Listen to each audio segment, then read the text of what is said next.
আসসালামু আলাইকুম রহমতুল্লাহ। একটি সালাম যদি ১০০ শহীদের মর্যাদার কারণ হয় তাহলে ক্ষতি কি? কি ভেবে অবাক হচ্ছেন? ভাবছেন সারা জীবন শুনলাম এক সালামে সর্বোচ্চ ৯০ নেকি, আর আজ আমি বলছি এক সালামে ১০০ শহীদের মর্যাদা পেয়ে যাবেন।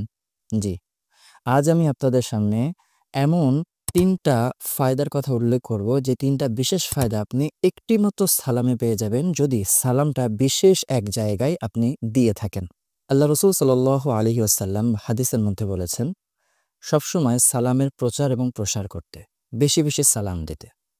তো আমরা স্বাভাবিকভাবেই সবাইকে একজন অপরজনকে সালাম দিয়ে থাকি এবং এই সালামের বিনিময়ে আমরা পাই ৯০ নেকি এবং যে উত্তর দেয় সে পায় ১০ নেকি, মোট ১০০ নেকি।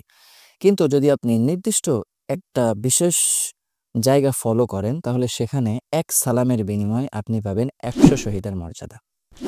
আপনি যদি এমন কাউকে সালাম দেন যাকে সাধারণত কেউ সালাম দেয় না, তার চলাফেরার কারণে, তার ভিতরে অনেক দোষ ত্রুটি থাকার কারণে সমাজের চোখে সে যথেষ্ট অবহেলিত একজন পার্সন, যাকে কেউ সম্মান করে না, এমন একজন ব্যক্তিকে যখন আপনি সালাম দিবেন তখন অ্যাজ ইউজুয়াল আপনি সালামের যে সওয়াবটা সেটা তো আপনি পাবেন। এর বাইরে ২ নম্বর যে বিশেষ ফায়দাটা আপনি পাবেন সেটা হচ্ছে ১০০ শহীদের মর্যাদা। কিভাবে? আল্লাহ রসুল সাল্লাল্লাহু আলাইহি ওয়াসাল্লাম হাদিসের মধ্যে ইরশাদ করেছেন, শেষ জামানায় যে ব্যক্তি আমার একটি সুন্নাতকে চিন্তা করবে এর বিনিময়ে সে ১০০ শহীদের মর্যাদা পাবে। এখন সালাম দেওয়ার ক্ষেত্রে একটা কমন সুন্নত তো হচ্ছে আমরা যেটা আদায় করি একজন অপরজনকে সালাম দিই, কিন্তু সালামের আরেকটা মৃত প্রায় বিলুপ্ত প্রায় সুন্নত আছে। সেটা হলো পরিচিত অপরিচিত, সম্মানিত অসম্মানিত, সম্ভ্রান্ত অসম্ভ্রান্ত সকল শ্রেণীর মানুষকে সালাম দেওয়া। এইখানে গিয়ে আমরা সুন্নত পালন করতে প্রায় গাফেল, অর্থাৎ বর্তমানে সুন্নতটা পালনই করা হয় না, মৃতপ্রায়। এরকম একটা পরিস্থিতিতে যখন আপনি এমন ব্যক্তিকে সালাম দিবেন যাকে সাধারণত কেউ সালাম দেয় না, তখন আপনি সালামের সোয়াবের বাইরে ১০০ শহীদের মর্যাদা পাবেন, কারণ আপনি রসুলের একটা সুন্নাতকে জিন্দা করলেন।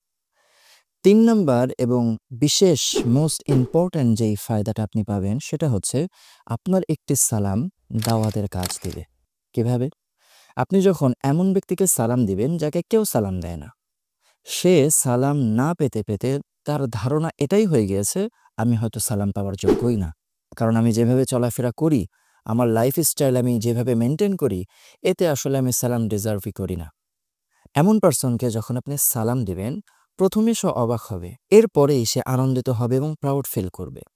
পরক্ষণে তার মনের ভিতরে একটা ডাক আসবে, যে ডাক তাকে বলবে, সালামের বিনিময়ে যে সম্মানটা আজ আমি পেলাম, এই সম্মানটা আমিও পেতে পারতাম, কিন্তু আমি কেন পাই না? তার কারণ আমার চলাফেরার ভিতরে এমন কিছু আছে যার কারণে মানুষ আমাকে এই সম্মানটুকু দিতে চায় না। এই ডাকটুকু যদি তার মনে একবার বসে যায়, তাহলে হতে পারে আল্লাহ রাব্বুল আলামিনের হেদায়েতের মাধ্যমে সে তার অপকর্ম থেকে, সে যেই বদ্দীনের পথে চলতেছে সেই পথ থেকে আস্তে আস্তে সে ফিরে আসবে।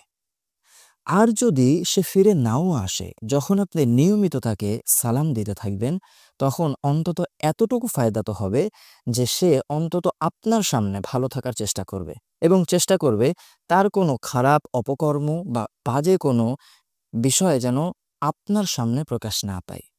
তার মানে যতটুকু সময় আপনি তার সামনে থাকবেন ততটুকু সময় সে গুনাহ থেকে বেঁচে থাকার চেষ্টা করবে, তার খারাপ অভ্যাসগুলি থেকে দূরে থাকার চেষ্টা করবে।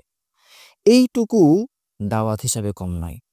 সুতরাং আল্লাহ রসুল সাল্লাল্লাহু আলাইহি ওয়াসাল্লামের যে সুন্নত, যেটা বর্তমানে প্রায় মৃত, এই সুন্নতকে আমরা এখন থেকে নিয়ত করব জিন্দা করার। আল্লাহ রাব্বুল আলামিন আমাদের সকলকে পরিচিত অপরিচিত, সম্ভ্রান্ত অসম্ভ্রান্ত, উচ্চপদস্থ নিম্নপদস্থ সমাজের সর্বশ্রেণীর মানুষকে সালাম দেওয়ার তৌফিক দান করুন।